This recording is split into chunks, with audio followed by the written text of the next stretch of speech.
ఇది ప్రభు ఏర్పాటు చేసిందని మనం అందరూ కూడా నమ్ముతున్నాము. నాకు గత నెల కిందట ఒక ఫోన్ వచ్చింది. మీకు అర్థమవడానికి వాక్యం మీకు అర్థమవడం చెప్తున్నాను నేను. ఒక నెల కిందట నాకు ఒక ఫోన్ వచ్చింది.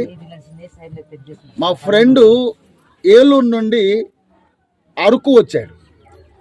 అరకు వచ్చిన వెంబడి నాకు ఫోన్ చేశాడు. ఫోన్ చేసి అరకు వచ్చాను అంటే ఓకే అన్నాను. తర్వాత మళ్ళీ సాయంకాలం నాకు ఫోన్ చేశాడు. 3-4 టైం ఫోన్ చేశాడు. ఫోన్ చేసి ఆయన అన్నాడు ఏంటంటే,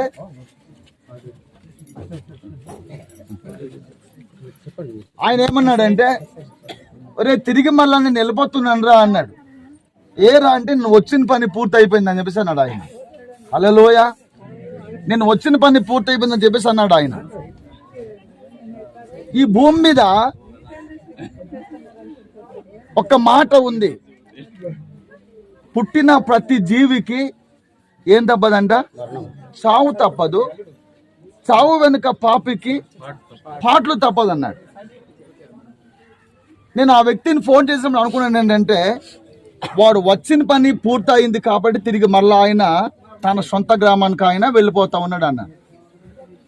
ఈరోజు కూడా మరి అన్నగారు ఈ భూమి మీదకి ఆయన జన్మించి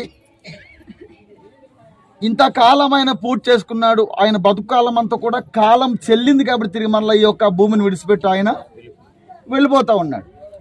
ఇక్కడ ఒక మాట ఉంది ఏంటంటే, ప్రభువా తరతరముల నుండి మాకు నివాస స్థలము నీవే. మనది లింగపుట్టు కాదు, మనది పరలోకం. లింగపుట్టులో కొన్ని రోజుల్లో ఉంటాం, ఎక్కువ రోజులు ఇక్కడ మనం ఉండడానికి అవకాశం లేదు. ఎంతకాలం ఉంటామో కూడా ఇక్కడ తెలియదు. కానీ మనకు నివాస స్థలము ఏదైనా ఉన్నది అంటే అది పరలోకమే నివాస స్థలం. ఆ పరలోక నివాస స్థలం మనకు ఎలా దొరుకుతుందంటే, ఈ పక్కన ఒక మాట రాశాడు, మరణము చూడక బ్రతుకు ఎవడు. వాడు కోట్లు సంపాదించుకున్నా, డిగ్రీలు చేసేసిన, దేశంలో ఒక మంచి పేరున్న, లక్షల మందికి డాక్టర్ అయి ప్రాణం పోసినా కూడా మరణము ఎవడు కూడా తప్పించుకోలేడు. ఆ డాక్టర్ అయినా యాక్టర్ అయినా, వాడు ఏ స్టేజ్లో ఉన్నా, ఏ పొజిషన్లో ఉన్నా, దేవుడు స్టేట్మెంట్ ఇచ్చాడు, మరణము ఎవడు కూడా తప్పించుకోలేడు అని. సరే, మరణము తప్పించుకోలేడు, మరణము అందరికీ ప్రాప్తిస్తాయి. దాని కింద ఒక మాట ఏముందంటే, పాతాళము యొక్క వశము కాకుండా ఎవడు కూడా తప్పించుకోలేడు. పాతాళము అంటే నరక కూపం, నిత్య నరకాగ్ని. అక్కడ మరణము ఉండదు. ఇక్కడ శరీరానికి మరణం ఉంటాయి, అక్కడ మరణం ఉండనే ఉండదు. ఆ మరణము తప్పించబడ్డానికి ఒకే ఒక్క మార్గం, ఏకైక మార్గం యేసే మార్గం. యేసు ప్రభు ఒక మాట అన్నాడు ఏంటంటే, నేనే మార్గమును, నేనే సత్యమును, నేనే జీవం అని చెప్పి దేవుడు మాట్లాడుతూ ఉన్నాడు. నిన్న ఒక ఆయనతో నేను మాట్లాడుతున్నాను ఫోన్లో. మత ప్రచారం చేస్తారు క్రైస్తవులు అని చెప్పేసి అంటారు ఆయన. క్రైస్తవులు అనే వారు మత ప్రచారం చేయటం బైబిల్ ఏం చెబుతుందంటే, మీరు ప్రత్యేకంగా బ్రతకండి, మార్పు చెందమని దేవుడు చెప్పాడు. బైబిల్ చెప్పేది మత ప్రచారం కాదు, ప్రేమ ప్రచారం. మనుషులకి ప్రేమ కరువైంది, మనుషులకి మార్పు కరువైంది, మనుషులకి రక్షణ కరువైంది, అంతే తప్ప ఇది మత ప్రచారం కాదని నేను మీతో మాట్లాడుతూ ఉన్నా. యేసు ప్రభు చెప్పాడు, ఆ పరలోకానికి భూమిని విడిచిపెట్టిన తర్వాత ఆ పరలోకానికి వెళ్ళాలనుకుంటే నేనే మార్గం అన్నాడు ఆయన. యేసు ప్రభువుకు నమ్ముకున్న వ్యక్తులే తప్ప ఎవరు కూడా పరలోకానికి వెళ్ళారని బైబిల్ చాలా తేటగా మాట్లాడుతూ ఉంది. కాబట్టి ఇప్పుడు జోన్ వెళ్ళారా, బైబిల్ ఒక 2 వ్యక్తులు చూస్తుంటాం. ధనవంతుని చూస్తున్నాం, లాజర్ని చూస్తున్నాం. ధనవంతుడు ఏసీ రూమ్లో ఉన్నాడు, మేడ మిద్దెల్లో ఉన్నాడు, కావలసిన కోట్లు సమకూర్చుకున్నాడు. ఆయన పక్కనే పేదవాడు, ఆయన పారేసిన ఇంగిలి మెక్కులు తినుకుని బతికేవాడు. ఆయన సరైన నీడ లేదు, సరైన గూడు లేదు. అలాంటి ఇద్దరి మధ్యకి వెళ్ళి ఒక ఆయన క్రీస్తు కోసం ప్రకటిస్తే, ఆ పేదవాడు యేసు ప్రభుని నమ్ముకునంట ఆయనకి పేదవాడైనా కూడా చాలా భక్తిగా జీవించాడంట. ఈ ధనవంతుడు ఆ ప్రభు కోసం విన్నాడు, కానీ నాకు దేవుడితో పని లేదని చెప్పేసి, నాకేడు తక్కువ అని చెప్పేసి ప్రభువును ఆయన తృణీకరించడం మనం చూస్తూ ఉంటాం బైబిల్లో. ఒక సమయం వచ్చింది ఇద్దరు కూడా చచ్చిపోయారు.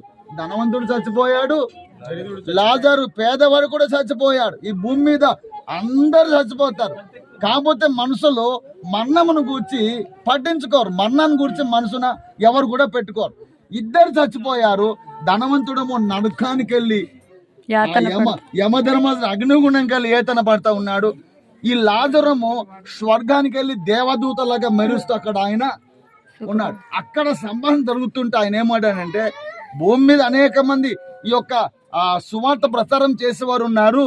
వారు మాట విని నమ్ముకుంటే వారు పరలోకంకి వస్తారు, లేకపోతే వారు కూడా నీకు లాగిన అగ్నిగుండానికి వాళ్ళు వెళ్ళిపోతారని చెప్పేసి ఒక కేక పైనుండి ఈ ధనవంతుడికి వినబడతా ఉంది. కాబట్టి ఒక మాట ఉంది ఏంటంటే, సమయం ఉండగానే ఏం చేసుకోవాలి, మనము చక్కబెట్టుకోవాలి. నచ్చినట్టు బతకూడదు, నచ్చినట్టు తిరగకూడదు, నచ్చినట్టు ప్రవర్తించకూడదు.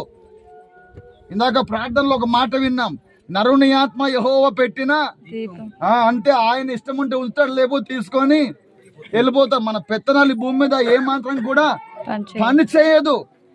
మనకు మనమే తెలుసుకొని జాగ్రత్త వహిస్తూ మంచి మర్యాద, మన్నాన, ప్రేమ, ఆప్యాయత, గౌరవం, మన ఆత్మకు రక్షణ, ఆరోగ్యం జాగ్రత్తగా కాపాడుకుంటూ ఒక మంచి ప్రేమ మార్గంలో నడుచుకుంటూ ప్రభు చెప్పిన వారి ప్రకారం జీవిస్తే అన్ని విధాలుగా బాగుంటాం. అన్ని విధాలుగా మనకు అవకాశాలు మరి కల్పించబడుతూ ఉంటాయి. కాబట్టి ఈ యొక్క సమయంలో నా యొక్క ప్రగాఢ సంతపం ఏమంటే, మరణం ప్రతి ఇంటికి వస్తుంది, ప్రతి వ్యక్తికి వస్తుంది. కాబట్టి ఈరోజు ఈ ఇంటికి వచ్చింది. కాబట్టి కుటుంబం బిడ్డలందరూ కూడా మీరు జాగ్రత్తగా వాక్యానుసరంగా ఉండి మీకు మీరే గుండె ధైర్యం తెచ్చుకొని వాక్యముతో బలపరుచుకొని మీకు మీరే ప్రభునందు ఆనుకొని మీరు జాగ్రత్తగా వాయిస్తూ మరి నాన్నను గుర్తు చేసుకొని మీకు మీరు ప్రభుతో కూడా సక్రమంగా ఉండాలని మనవి చేస్తూ ఈ మాటలు ముగిస్తున్న దేవుడు మాటలు దీవించును గాక. వారు చనిపోయి పాతి పెట్ట పడరు, వారి నిమిత్తం ఎవరును అంగలార్చకుందు. నిజమా అబద్ధమా? ఇది క్రైస్తవులకి జరిగిదా, అన్యులకి జరిగిదా? మానవుడికి జరిగింది. నా ఉద్దేశం అంటే మానవుడికి జరిగింది కదండి. ఆ కరుణాకి చచ్చిపోయిన వాడికి ఎంత వాడైనా దగ్గర వెళ్ళడానికి కుదరదు. వారి కాదు బాబు, కొడుకు కాదు, దగ్గర వెళ్తే వీడి పని అయిపోతాడు కదండి. ఏడ్సేమా వారికి ఎవరైనా ఓదార్చేరా కదండి. ఘోరమైన మరణాలు వస్తాయి చూడు. కనుక మనం జాగ్రత్త పడాలి. ఇది బైబిల్ మాటలంటే ఎవరు తిరస్కరించవద్దండి, అందరికీ చెందింది కదండి. ఘోరమైన మరణాలు ఆనాడు అలుపులేమి గనులేమి చనిపోతే ఎవరు అంటడానికి కూడా వీలు, ఓదార్చేవారు కూడా ఏం షావులు. కనుక మరి ఈనాడైతే ఈ బిడ్డకు మనం మంచిగా కదండి, ఇంత గౌరవంగా. చాలా మంది పెట్టె కడితే క్రైస్తవుల పద్ధతి అంటారు, తప్పు. అది గౌరవించడానికి, విలువ చేయడానికి అంతే. కనుక విలువగా చేయడానికి ఇలాగూ కనుక మరి ఇక్కడ మనం చూస్తే చాలా భయంకరమైన సౌలు లోకంలో ఉంది. కనుక ఇది దేవుడు మనకు తెలియపరుస్తున్నాడు, మనం జాగ్రత్తపడాలని నేను మీకు పరిశుద్ధ గ్రంథం ద్వారా తెలియపరుస్తున్నాను. కనుక ఇది మానవుడికి దేవుడు హెచ్చరిక చేసిన హెచ్చరిక. మానవుడు అంటే గడ్డి పువ్వు అంటువాడు కదా, మరణాన్ని తప్పించుకునేవాడు ఎవడు కూడా లేడు.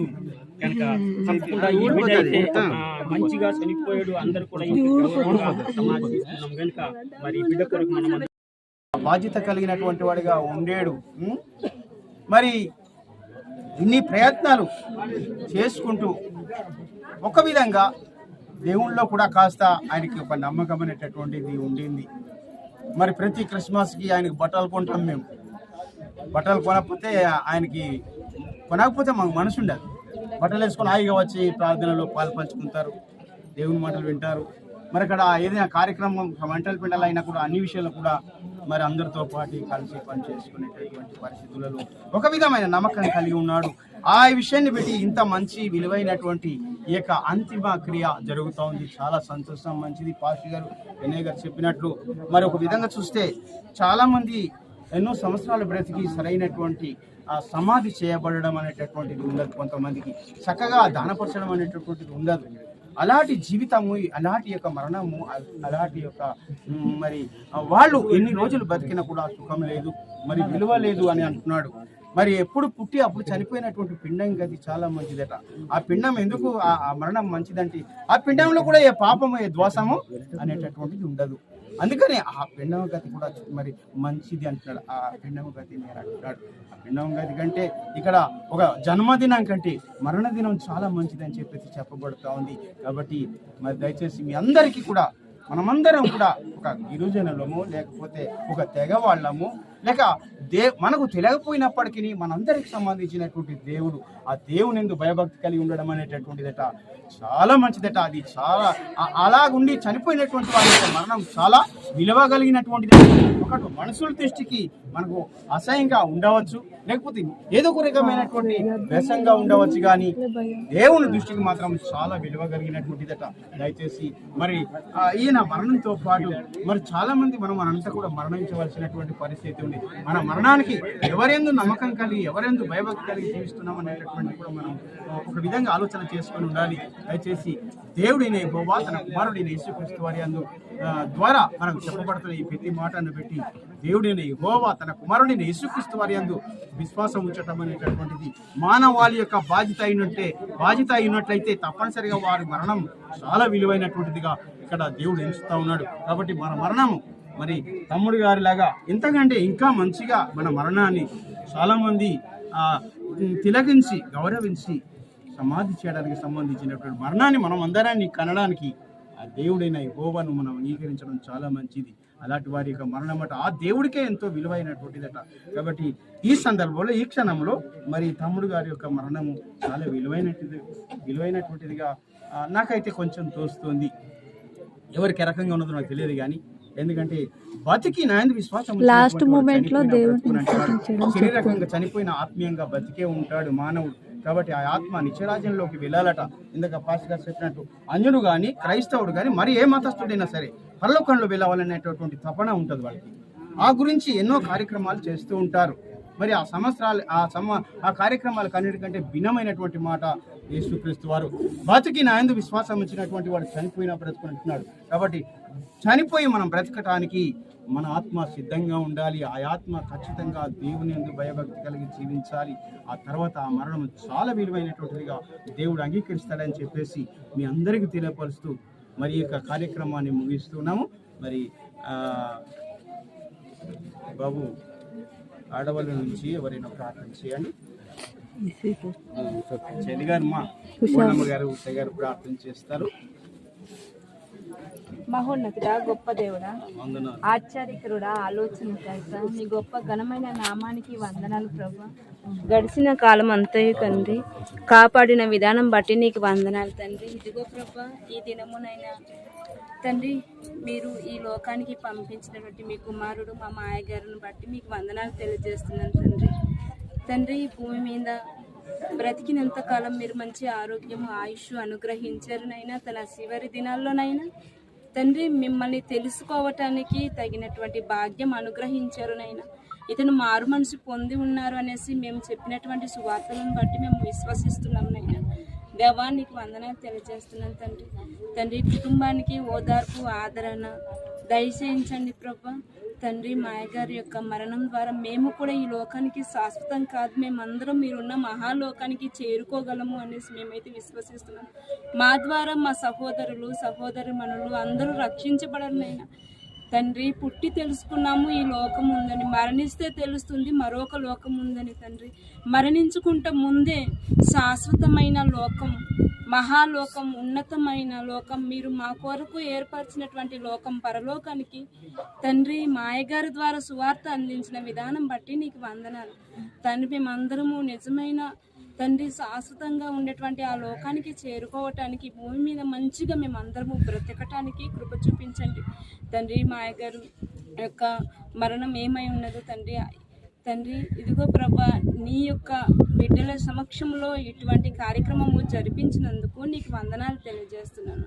నీ చిత్తమై ఉన్నది ఏదైతే ఉన్నదో అవే జరిగించండి. ముఖ్యంగా ఈ కుటుంబానికి ఆదరణ ఓదార్పు శాంతి సమాధానము నెమ్మది కలిగించండి. కార్యక్రమంలో వచ్చినటువంటి ప్రతి బిడ్డను జ్ఞాపకం చేసుకోండి. పెద్దలుగా ఉన్నటువంటి మాయవాళ్ళని నాన్నగారిని మాయవాళ్ళని కూడా జ్ఞాపకం చేసుకోండి తండ్రి. ప్రతి ఒక్కరికి ఆదరణ దయచేయించండి ప్రభా. మేమందరమునైనా పరసంబంధమైన వాటి కొరకునైనా ఆలోచించటానికినైనా మేమందరము నీ ఉన్న మహాలోకానికి మేము కూడా త్వరగా చేరుకోవటానికి తండ్రి మరణదినం వరకు మేమందరము నమ్మకంగా బ్రతకటానికి కృప చూపించమని, తెలియనటువంటి బిడ్డల్ని తెలియజేయండి, వాళ్ళు కూడా రక్షణ మార్గంలోనికి రావటానికి కృప చూపించమని యేసుక్రీస్తు పరిశుద్ధ నామమున అడుగుచున్నాను తండ్రి. ఆమేన్.